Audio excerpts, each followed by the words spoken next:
বাসার থেকে যে জিজ্ঞাসা করবো ইনকোয়ারিতে আজকে রিটার্ন দিবে কি না বা টিকিট দিবে কি না, ইনকোয়ারিও বন্ধ, সব তালা মারা, ফিক্সড তালা মারা। মানে আমরা কি মানুষ না ছাগল রেলওয়ে কর্তৃপক্ষের কাছে আমি বুঝতে পারছি না। এইটুকু তো করতে পারতো, অনুসন্ধানটা দিতে পারতো, ছোট্ট করে একটা নোটিশ দিতে পারতো। এই তো নোটিশটা দিছে, এইরকম ছোট্ট একটা নোটিশ দিয়ে দিত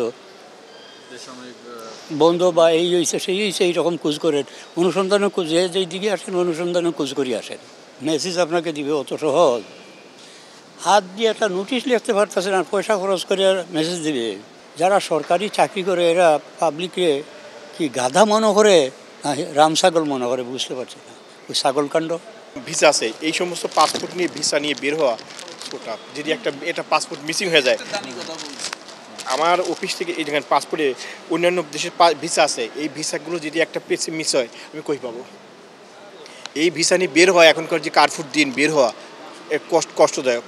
আমি কালকে আসছি, আমি টিকিট রিফান্ড নিতে পারিনি। আজকে আমি আবার পুরো পাসপোর্ট নিয়ে আমি অফিসিয়াল গাড়ি নিয়ে চলে আসছি। আমি তো অফিসিয়াল, আমার নিজের পাসপোর্ট না, আমার অফিসিয়াল বসের পাসপোর্ট, তারা আসতে পারে না, কিন্তু আমাকে দিই নেই। আমার পাসপোর্ট নিয়ে বের হওয়া তখন ট্রাফ, কিন্তু এরা যে আমার পাসপোর্ট ছাড়া হবে না। আর ফার্স্ট প্রায়োরিটি আমার বাবা মা ছেলে মেয়ে এরা পাবে। আমাদের যখন টিকিট কাটা হয় আমাদের মোবাইলটা নিক, নাম্বারটা নিক, নাম্বারটা একবার SMS-টা ই করে আমার টিকিট কনফার্ম করে টিকিট পাইছেন আপনি, আপনার টিকিটটা আবার কোনো সমস্যা হতে পারে, আমারও সমস্যা হতে পারে, এদেরও সমস্যা হতে পারে, ভুল হতে পারে, যে ভাই আপনার সমস্যা হয়েছে, আবার আমি বলতে পারি আমার সমস্যা হয়েছে। এই জিনিসটা করা মনে হয় উত্তম। আমি আসছি মিরপুর থেকে, ভাই আমরা যে বাসা থেকে বেরোতে পারছি না। এই দেখেন পকেটে অফিসিয়াল কার্ড নিয়ে আসছি, কে কোন সময় ধরে নিয়ে যায়, পিছন থেকে বাদাম খাচ্ছে, বাদাম খাচ্ছে ঘাট ধরে নিয়ে যাচ্ছে। সে এমন অবস্থা, আপনার পুলিশ বাদাম খাচ্ছে ধরে দিয়ে, যে আপনার পিছন পেলে হচ্ছে না, আমি ঘাট ধরে নিয়ে যাচ্ছে। আমার বাইক নিয়ে ব্যাংকে চাকরি করে, এ দেখেন ব্যাংকে থেকে সার্টিফিকেট নিয়ে আসছি আমি, আমার ভাই নিয়ে ধরে নিয়ে গেছে, ব্যাংকের থেকে সার্টিফিকেট নিয়ে আসছি, ব্যাংকে চাকরি করে, আমার বাসায় খাইতে আসছে, আমার ভাই নিয়ে গেছে। কি বলবেন, হাত পায়ে ধরছি যে আমার ভাই, আমার ভাই নিয়ে ব্যাংকে চাকরি করে, জামিন করতেছে, কোথায় আছে জানি না, দেখার কোনো কায়দা নাই, জামিন নাই।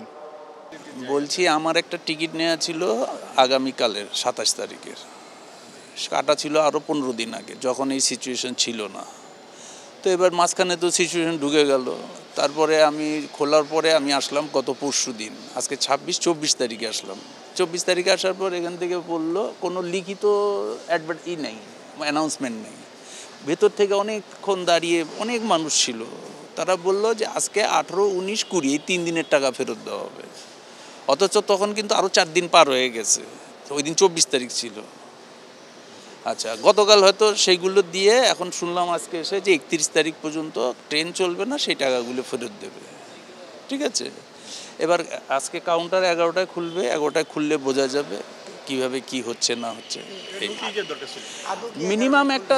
মিনিমাম ওই যে টিকিট বিক্রির অ্যাড দেখছেন, কিন্তু এখানে একটা জানানো নাই যে মৈত্রী অথবা মিতালির ট্রেনের টিকিটগুলো এত তারিখ অবধি যাদের কাটা আছে তাদের টাকা ফেরত দেওয়া হবে।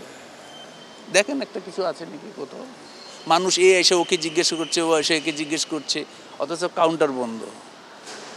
আমি টিকিট কাটছি হচ্ছে ঢাকা থেকে চট্টগ্রাম, আর রিটার্ন টিকিট কাটছি হচ্ছে চট্টগ্রাম থেকে ঢাকা। অর্থাৎ আজকে রাতে খুলনার টিকিটটা কাটছিলাম।